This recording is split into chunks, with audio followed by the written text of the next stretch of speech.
Na movimentada cidade de Cafarnaum, às margens do mar da Galileia, vivia um homem chamado Jairo, de 42 anos. Ele não era um homem qualquer. Era o chefe da sinagoga local, uma autoridade religiosa e respeitada por muitos. Dedicado às Escrituras e à lei de Moisés, era visto como exemplo de fé e liderança. Mas nenhuma posição, reputação ou honra pública seria capaz de impedir o que estava por vir. Jairo era casado com uma mulher sábia e discreta, de 35 anos, e juntos tinham uma única filha, uma menina de 12 anos. Ela era a alegria da casa, doce e cheia de vida. Todos que a conheciam reconheciam nela a esperança de um futuro brilhante. Mas de repente, a menina começou a adoecer. No início, era uma febre. Depois, dores e fraqueza. O tempo passou e o quadro só piorava. Médicos foram chamados, curandeiros sugeridos, orações feitas, jejuns proclamados, mas nada mudava. A filha de Jairo estava morrendo. O desespero tomou conta daquela casa. Jairo, acostumado a oferecer conselhos e consolo aos outros, agora se via sem chão. A sua fé tradicional foi colocada à prova. Numa manhã, enquanto olhava a filha inconsciente, pálida e com a respiração fraca, ele tomou uma decisão ousada. Sairia em busca de Jesus de Nazaré. Aquela decisão custaria sua reputação. Muitos fariseus e mestres da lei zombavam de Jesus. Alguns diziam que ele era um blasfemo, um iludido, um falso Messias. Mas Jairo não podia mais se importar com o que os outros pensavam. Seu amor pela filha falou mais alto do que o orgulho. Ele precisava de um milagre. Naquela mesma manhã, Jesus chegava a Cafarnaum e, como sempre, uma multidão se aglomerava ao seu redor. Homens, mulheres, crianças, todos sedentos por cura, esperança e uma palavra do Mestre. Quando Jairo viu Jesus entre o povo, correu até ele, se lançou aos seus pés e implorou: "Minha filha está morrendo. Vem, por favor, e impõe as mãos sobre ela para que seja curada e viva." A multidão ficou em silêncio por um instante. Era incomum ver um homem de posição religiosa agir com tanta humildade diante de Jesus. Mas ali, de joelhos, Jairo não era mais o chefe da sinagoga. Era apenas um pai desesperado por sua filha. Jesus olhou para ele com compaixão e decidiu ir com ele. O caminho até a casa de Jairo começou. A multidão os seguia, apertando Jesus de todos os lados. Enquanto caminhavam, Jairo estava ansioso. Cada minuto contava. A menina estava por um fio. Ele olhava para Jesus esperando que o mestre apressasse o passo.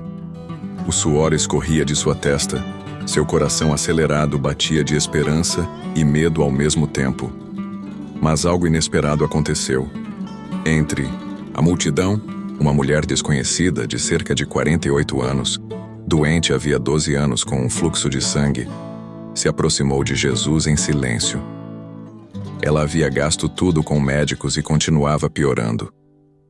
Seu sofrimento era tão longo quanto a idade da filha de Jairo. E com um ato de fé, ela tocou na orla das vestes de Jesus. Naquele momento, Jesus parou. Jairo olhou assustado. Por que ele parou? "Minha filha está morrendo. O tempo está se esgotando." Jesus perguntou: "Quem me tocou?" Os discípulos perplexos disseram: "Senhor, a multidão te aperta de todos os lados, e ainda perguntas: quem me tocou?" Mas Jesus insistiu. Ele sabia que algo extraordinário havia acontecido. A mulher então se revelou, tremendo de medo. Caiu aos pés de Jesus e contou tudo diante da multidão. Sua enfermidade, sua dor e a fé que a levou a tocar suas vestes. Jesus a olhou e disse: "Filha, a tua fé te salvou. Vai em paz e fica livre do teu mal." A multidão ficou maravilhada. A mulher foi curada instantaneamente. Mas Jairo, seu coração estava dividido. A alegria de ver um milagre diante de seus olhos se misturava com o terror de perder sua filha, por causa da demora. Ele tentava conter o medo, mas logo seria abalado de forma brutal. Enquanto Jesus ainda falava com a mulher, um homem chegou correndo, vindo da casa de Jairo. e suas palavras caíram como um golpe fatal. Jairo, tua filha morreu. Não incomodes mais o mestre. O chão sumiu. As palavras ecoaram na mente de Jairo como trovões.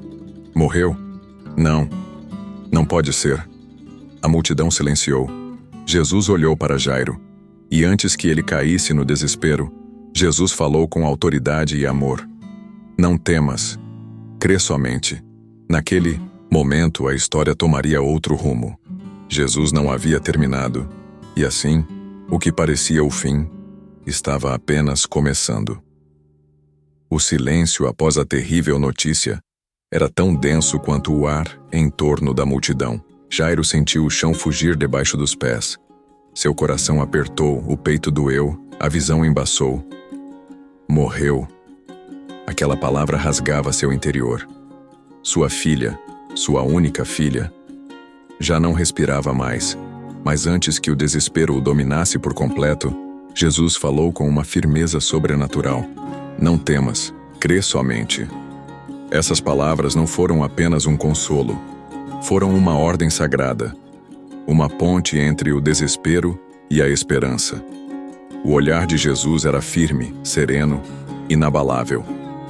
Era como se dissesse: você ainda vai vê-la de pé. Jairo ficou sem palavras. Algo dentro dele ainda queria acreditar. Então ele se ergueu, enxugou os olhos e decidiu continuar andando com Jesus. A multidão murmurava, inquieta. Alguns diziam: não adianta mais. Outros cochichavam: como pode ele demorar tanto e agora querer ir até a casa do homem? Mas Jesus seguiu seu caminho determinado e levou consigo apenas 3 discípulos: Pedro, Tiago e João, cada um com cerca de 30 anos. Enquanto caminhavam para a casa de Jairo, o som das flautas e dos pranteadores já podia ser ouvido. Era tradição entre os judeus contratar pessoas para chorar e lamentar a morte. A rua estava tomada pelo lamento. A esposa de Jairo, envolta em dores, chorava inconsolavelmente. Amigos e servos tentavam confortá-la. Quando Jesus chegou, algo inesperado aconteceu. Ele olhou para todos os presentes, os chorosos, os incrédulos, os curiosos, e disse com voz clara: por que estáis em alvoroço e chorando? A menina não está morta, mas dorme. Os lamentos se transformaram em risos de escárnio. Dormindo? Zombaram. Já não tem vida há horas. Mas Jesus não deu ouvidos à incredulidade. Ele segurou Jairo e sua esposa, e junto com Pedro, Tiago e João entrou na casa e subiu ao quarto onde jazia a menina. No quarto, a menina de 12 anos estava estendida, sem vida, pálida, fria. O silêncio ali era sagrado. A mãe soluçava baixinho. Jairo, ao seu lado, com os olhos inchados, olhava fixamente para Jesus. Jesus se aproximou da cama. O ambiente parecia suspenso no tempo. Não havia pressa. Não havia dúvida. Ele pegou a mão fria da menina com ternura. E então, proferiu palavras que ecoariam na eternidade. Talita cumi. Que quer dizer: menina, a ti te digo, levanta-te. Naquele instante algo glorioso aconteceu. A menina abriu os olhos. Sua pele recobrou o tom rosado. Ela se sentou, respirou fundo e olhou para os pais. A mãe caiu de joelhos, chorando em êxtase. Jairo levou as mãos ao rosto sem conseguir conter as lágrimas. A filha que estava morta agora vivia. Jesus sorriu. Não celebrou com alarde, apenas olhou para os pais e disse com simplicidade: deem a ela de comer. Não era apenas uma instrução prática. Era um gesto de carinho, um lembrete de que a fé que venceu a morte agora deveria alimentar a vida. Os discípulos estavam pasmos. Nunca tinham visto algo assim tão de perto. Não era apenas um sinal. Era um vislumbre do reino de Deus rompendo a realidade presente. Lá, fora, os que zombaram agora tentavam entender o que havia acontecido. Alguns ainda duvidavam. Mas os que testemunharam jamais seriam os mesmos. Jesus pediu que não divulgassem o milagre com alarde. Não era o momento. Ele não buscava fama, mas transformação. E naquela casa a transformação foi completa. A pequena casa de Jairo Antes envolta em tristeza, agora era um santuário de alegria. A menina de 12 anos, agora viva, caminhava pelo quarto como se nunca tivesse adoecido. Seus olhos brilhavam de inocência e assombro. Sua mãe não conseguia largá-la, tocando-lhe o rosto repetidamente como se precisasse confirmar que era real. Jairo, ainda em choque, ajoelhou-se no chão da sala, os olhos marejados, olhando para Jesus. Senhor, quem és tu, que tens autoridade até sobre a morte? Murmurava em oração, profundamente comovido. O milagre que pedira e que parecia perdido, agora estava diante dele, em carne e osso. Jesus não ficou para receber elogios. Após o pedido de manterem o acontecimento em segredo, ele recolheu seus discípulos e se retirou discretamente. Era seu modo. Ele curava, restaurava e seguia em frente, buscando corações, não aplausos. Mas o milagre não pôde ser contido. A comoção foi inevitável. Servos, vizinhos e até os pranteadores contratados que haviam presenciado a morte da menina ficaram em silêncio. O boato se espalhou como fogo em palha seca. A filha do chefe da sinagoga, ela está viva. O rabi de Nazaré a ressuscitou. Eu vi com meus próprios olhos. Ela estava morta e agora caminha. Em pouco tempo, toda Cafarnaum estava em alvoroço. Pessoas saíam às ruas para tentar ver a menina. Os mais religiosos se dividiam. Alguns se maravilhavam, outros temiam as consequências. O nome de Jesus voltava ao centro das conversas, mas Jairo, ele já não era o mesmo. A transformação de um pai Jairo, 42 anos, chefe da sinagoga, homem respeitado, acostumado à rigidez das leis e ao peso da responsabilidade religiosa, foi quebrado e reconstruído em um único dia. Ele que, por tanto tempo, ensinou sobre a fé de Abraão, agora compreendia o que era confiar plenamente. A experiência com Jesus rompeu sua religiosidade e o reconectou com a essência da fé, um relacionamento vivo com o Deus vivo. Ele começou a reunir sua família todas as manhãs antes do sol nascer para orar. Sua casa se tornou um lugar de gratidão. Seus olhos já não buscavam mais glória ou posição na sinagoga, mas oportunidades para falar sobre aquele que tocou a morte e a transformou em vida. Ele é o Messias. Eu vi com meus olhos. Minha filha foi devolvida a mim pelas mãos do Filho de Deus. A menina, agora mais sorridente que nunca, passou a ser conhecida como Talita, ainda que seu nome não seja mencionado nas Escrituras. Entre os vizinhos era esse o apelido que ficou, pois foi a palavra que Jesus usou ao chamá-la de volta à vida. Os que duvidavam, mas nem todos reagiram com fé. Entre os fariseus mais tradicionais, o fato de Jesus ter ressuscitado a filha de Jairo foi considerado uma ameaça. Alguns começaram a pressioná-lo. Você é chefe da sinagoga, deve guardar a ordem, não seguir um galileu. Você se contaminou ao tocar um morto. Isso é contra a lei. Está se perdendo como os demais. Mas Jairo não se intimidou. Ele respondeu com firmeza: Vocês falam da lei, mas o autor da vida passou por minha casa. A quem devo obedecer, senão a ele? Essa ousadia causou tensão na sinagoga, mas também gerou inspiração em muitos. Outros líderes silenciosamente o procuravam, perguntando: É verdade mesmo, Jairo? Você viu? E ele sempre respondia com lágrimas nos olhos: Eu vi, e nunca mais serei o mesmo. A missão silenciosa. Após aquele dia, Jairo passou a caminhar pelas vilas vizinhas, ajudando famílias aflitas, aconselhando pais e mães que perdiam a esperança. Ele sabia o que era quase enterrar um filho, e o que era vê-lo de volta. Ele e sua esposa abriram a casa para acolher outras crianças. Talita passou a ajudar a mãe a cuidar delas, como quem sabia que recebeu uma nova chance. Um coração curado se torna instrumento de cura, e foi isso que Jairo se tornou. Em um dos sábados, ao abrir a Torá na sinagoga para a leitura, Jairo não conseguiu conter a emoção. Leu com a voz embargada: Eis que eu sou o Senhor, o Deus de toda a carne. Acaso haveria coisa demasiadamente difícil para mim? Jeremias 32, 27. A congregação ficou em silêncio. Todos sabiam. Ele não estava apenas lendo. Estava testemunhando. O milagre realizado por Jesus na casa de Jairo não foi apenas um evento isolado, mas o início de um legado. Com o passar dos anos, aquela pequena menina que foi chamada de volta à vida passou a ser conhecida em toda a Galileia como Talita, a menina que viveu 2 vezes.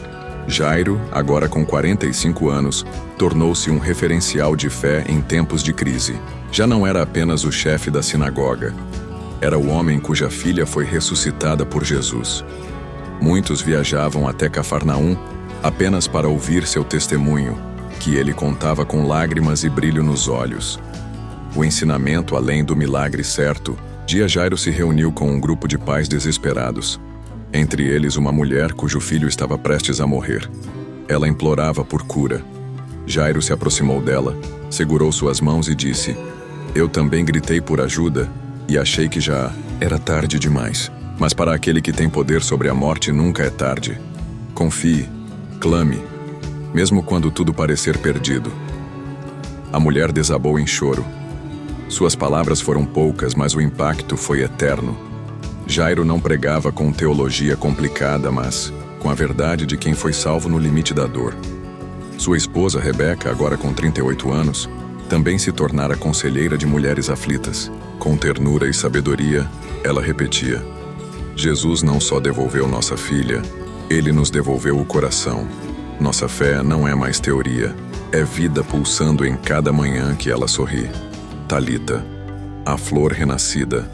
Talita cresceu sabendo que sua vida era um milagre. A cada aniversário olhava para os céus e dizia: "Obrigada, meu Jesus. O Senhor me deu vida." 2 vezes. Aos 16 anos, ela começou a visitar aldeias com seu pai. Com doçura e coragem falava às crianças: "Se você acha que Deus se esqueceu de você, lembre-se de mim. Eu já estava morta e ele me chamou de volta. Deus nunca se esquece dos seus filhos." Ela era como uma flor que havia murchado no inverno da morte e florescido na primavera da graça. Sua história trazia esperança onde antes havia desespero. Com o crescimento da fama de Jesus, veio também a perseguição. Os mestres da lei começaram a listar os nomes dos que haviam sido tocados por ele. Jairo entrou nessa lista. Alguns membros da sinagoga queriam removê-lo do cargo. "Ele segue um falso mestre, deveria ser disciplinado." Mas o povo, que o respeitava profundamente, interveio. "Como podem negar o que vimos com nossos próprios olhos? Sua filha estava morta. Ela vive." Mesmo assim, Jairo foi forçado a deixar sua posição oficial. Não houve fúria nem vingança em seu coração. Ele apenas sorriu e disse: "Antes eu servia a uma instituição. Agora sirvo ao Rei da vida." E com essa liberdade, ele começou a reunir pessoas em sua própria casa para cultos silenciosos, orações e ensinamentos sobre o reino que Jesus tanto falava. O dia mais escuro anos depois, quando Talita já tinha 20 anos, uma notícia abalou sua casa. Jesus havia sido crucificado. Jairo caiu de joelhos ao ouvir os relatos. Aquele que havia dado nova vida à sua filha, agora estava morto. Rebeca chorou. Talita ficou em silêncio. Foi uma noite sem palavras. Mas no 3º dia, novos rumores chegaram. Jesus ressuscitou. Alguns afirmavam ter visto o túmulo vazio. Outros diziam que ele aparecera a muitos. Jairo viajou até Jerusalém. Lá ouviu testemunhos, viu rostos transformados e ao fim concluiu: "Se ele venceu a morte para minha filha, então certamente venceu a morte para o mundo inteiro." Aquela foi a confirmação que seu coração precisava. Talita se casou com um jovem discípulo de Jesus, e juntos passaram a visitar cidades e vilarejos, contando sua história. Eles não precisavam de títulos, apenas diziam: "Nós somos testemunhas de que Jesus tem poder para restaurar o que estava perdido." Anos mais tarde, já idoso, Jairo escreveu em um pergaminho: "Eu era chefe de sinagoga, conhecedor da lei. mas só entendi o amor de Deus quando o vi chamar minha filha de volta. Não pelo meu mérito, mas por sua compaixão. Nunca se esqueçam, quando Jesus entra em nossa casa, até a morte tem que sair. Esse pergaminho foi preservado por sua família e repassado por gerações. E ainda hoje, em lugares onde a dor parece maior que a esperança, a história de Jairo e Talita é contada como um farol de fé. Jairo representa todos nós, pais e mães aflitos, pessoas que amam, mas não têm controle, pessoas que clamam com lágrimas, que esperam um milagre, que veem a vida escapar por entre os dedos, mas também pessoas que, ao encontrarem Jesus, descobrem que não existe caso perdido. Aquilo que parecia morto, que já cheirava a fim, pode ser ressuscitado com uma única palavra de Cristo.